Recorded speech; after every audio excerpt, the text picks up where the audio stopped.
Une biopsie consiste à prélever à l'aide d'une pince un morceau d'intestin. En fait, on va pincer la muqueuse intestinale, qu'elle soit grélique ou colique.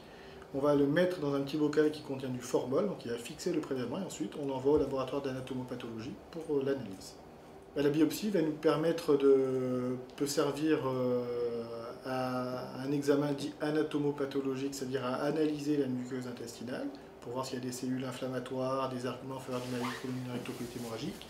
Elle va également pouvoir être envoyée au laboratoire de virologie, de parasitologie ou de bactériologie pour rechercher des agents infectieux, des bactéries, des virus, des parasites, qui peuvent être un diagnostic différentiel d'une poussée de maladie inflammatoire intestinale.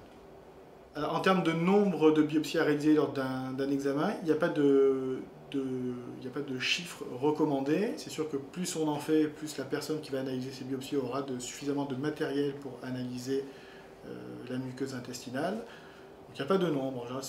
On va en faire plusieurs en zone inflammatoire. On en fait également plusieurs en zone saine pour voir s'il n'y a pas des anomalies microscopiques qu'on ne pourrait pas voir mais qui pourraient déjà orienter vers un diagnostic de maladie de Crohn ou de rectocolite hémorragique. Et ensuite, pour le dépistage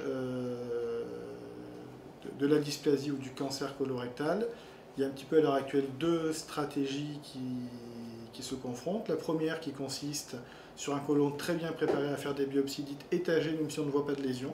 C'est-à-dire qu'en gros, on va faire 4 biopsies tous les 10 cm sur l'ensemble de l'intestin, ce qui revient à faire une cinquantaine, une soixantaine de biopsies.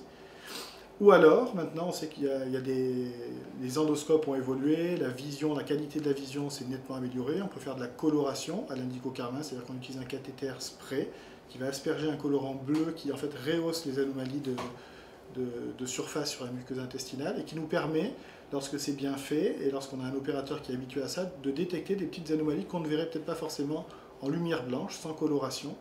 Et là, les experts qui utilisent ce type de technique et qui sont habitués à ça se contentent de faire des biopsies ciblées uniquement sur les lésions qui sont révélées par cette coloration. Voilà. Et chez un gastro-entérologue qui n'est pas habitué à faire des patients Mickey, je dirais, du matin au soir, c'est vrai que la stratégie de faire des biopsies étagées tous les 10 cm reste peut-être la stratégie raisonnable.